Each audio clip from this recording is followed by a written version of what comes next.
And finally with inductors. So we've talked a little bit about resistors, capacitors, and now inductors.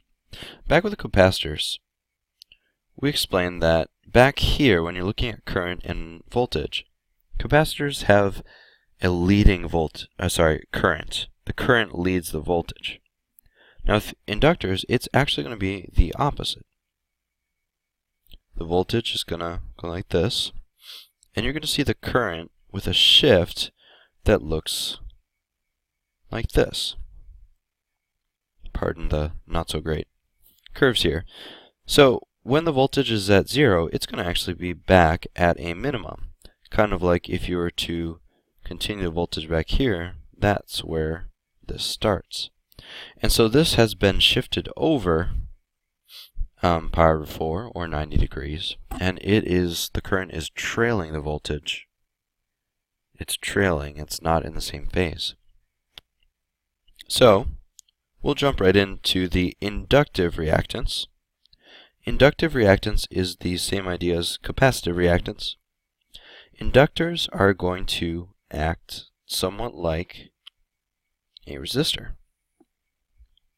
So you're going to have a current maximum, a voltage maximum, and then you're going to have the inductive reactance called XL. Now XL is different because it is actually just 2 pi FL, where this is the frequency and this is the ratings of the inductor in henries. So for a quick example, if we have an inductor that is 3.6 millihenries, the voltage is 25, the frequency is 100, we basically want to know how much current is able to go through the inductor. So first we find the inductive reactance.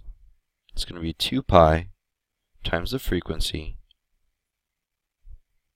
times the millihenries. And if you work that all out, you get about 2.3 ohms. And then the rest is just like before. You're going to take the 25 volts, divide by the 2.3 ohms, and you get about, I'm getting about 10.9 amps. And so they both will kind of work like resistors. The importance here is that the current will either be lagging or leading. And in this circuit in particular, it's going to be lagging. And so just to organize all of this, there's capacitors and there's inductors. There's also resistors, but resistors basically we know what they do. Capacitors have an capacitive reactance of 1 over 2 pi Fc. Inductors, it's 2 pi FL. So you can kind of see the symmetry here. If you have a low frequency for a capacitor, that means it's a high ohms. But for an inductor, that means it's going to have a low ohms. If your circuit is fluctuating at a high frequency, the capacitor is actually going to have a low ohms. And the inductor is going to be the opposite. It's going to have high ohms. And so why would you use this fact? Well, if you want a circuit to turn off when the frequency gets much too high, you could use basically an inductor. With a high frequency with an inductor, you would have a high ohms rating.